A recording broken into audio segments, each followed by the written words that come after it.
Hello, my name is Jeff Pagano, and welcome to Harpin on Rugby, where with the help of some fellow fans, I get the chance to harp on what's going on with Leinster, Ireland, and the wider rugby world.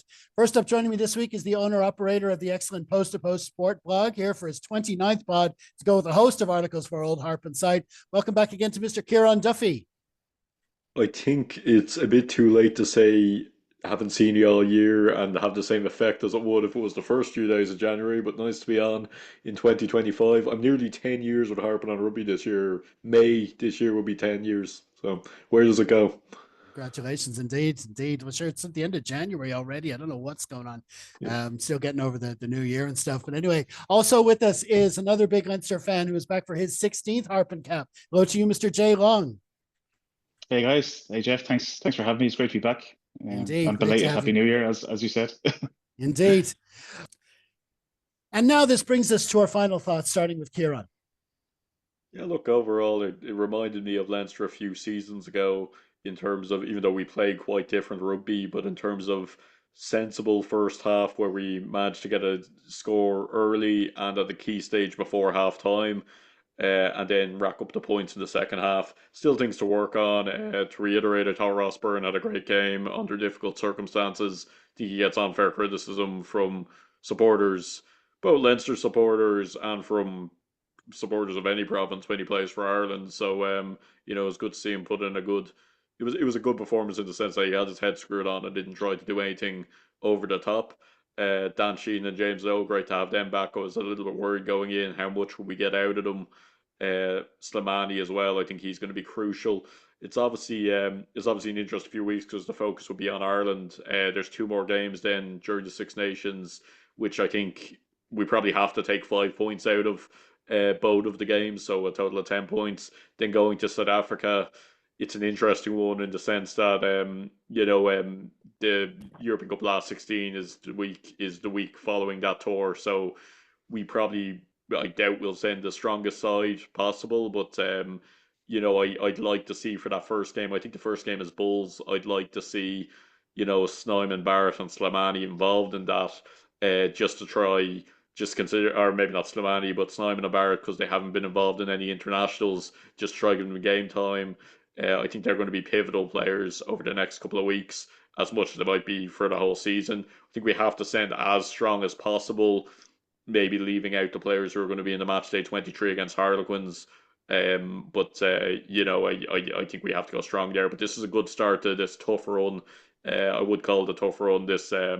Kind of this difficult period where the internationals are away. So Ospreys, Cardiff, trip to South Africa, and then it's really time to click into gear and start performing well. European knockouts. Hopefully we go deep into that, and hopefully we go deep into the URC. But it's kind of getting to the stage now where you can't really afford to drop points at all, or slip up. But overall, well managed win, things to work on. But yeah, look, 5 points against the side you've never beaten, with a much changed lineup. I think there's no real complaints there.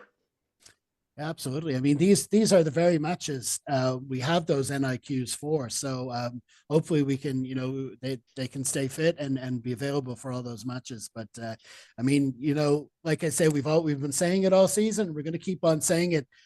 Nothing's won until May, but up to now, I mean, you would have taken this position that we're in. There's been problems, lineouts, this, that, and the other. With nitpicking, we do a podcast every week. We're always going to find areas we can improve, but overall, the situation does look good for us. So hopefully to continue. What are your final thoughts, Jay?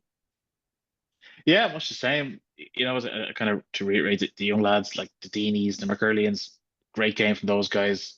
Really, really happy to see Dan and James back coming into Six Nations time, and obviously from a Leinster point of view, they're going to be vital over the next couple of weeks or months. Uh, the big name signings that we, they're looking more and more shrewd as the weeks go in, and RG, Rabba, and Jordie Barrett just seem to be. I don't know if would you say they're getting better, but they're bedding in better. Maybe our players are becoming more comfortable with them, but they're driving standards, and they obviously seem to be happy with the standards that are around them. They seem to be enjoying their time here, um, which is great, and they're going to be vital. As I said, I'm just loving Deegan this season. I think he's just to have him there when when the Six Nations guys are off doing their thing is a massive boon. Um, the Stormers, I guess, were just quite disappointed in him, to be honest. I was hoping for well, I wasn't hoping for it. Obviously, I'm very, very happy that we could at the end it was a comfortable win. But I mean, from a Stormers fans' point of view, I'm sure they were disappointed. That was a pretty good side. There's lots of caveats there. Mal Herbert bowed out early on. Manny, fantastic playmaker, bowed out pretty early in the game. But at the same time, from a coaching box point of view, Dobbo didn't have a backup for Manny, and that's a risk for a 6-1, and that cost them pretty dearly, I think. Those guys are from champions, what, 2 or 3 years ago, down to getting pumped by, I hate to say a B side Leinster, but not far off. The former Reese Ruddock All Stars, the artist formerly known as Reese Ruddock All Stars. But yeah, so that's a hell of an acronym. Yeah, I'm not even gonna attempt it. But yeah, hopefully all the injuries aren't as serious on both sides. Hate to see lads bow out. Overall, like 5 points of the game that I would have taken any win from when I've seen those sides being laid out. So absolutely not gonna split hairs. Delighted with the results. Really, really big for the season. It's an extra point over what I hoped for when we kind of laid out the calendar earlier on. And yeah, obviously, if we're the reason why those lads were not there, the Dorises weren't there, is that we have the big one next week. So roll on the Six Nations. Well, that's brilliant, lads. Many thanks again to Kieran and Jay for joining me. Hope to have you back on again soon. Thanks, lads.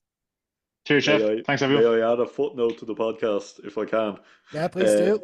The Rugby World Cup qualifiers will also kick off this year, and they start at the same time as the Six Nations with the Rugby Europe Championship. So if you'd like a guide on how it works around the world from Europe, Asia, the Pacific, Africa, and South America, you can check out postpost.sport.blog for my comprehensive guide, and I'll have updates every month. Updates every month on how the process is going, and we'll know all the teams by November. So there'll be no Europe 1, Africa 1 in the next draw. There'll be none of that. Brilliant stuff. Well, we'll leave a link, and we'll leave a link, of course, to his blog in the program notes. Thanks, lads. Thank you.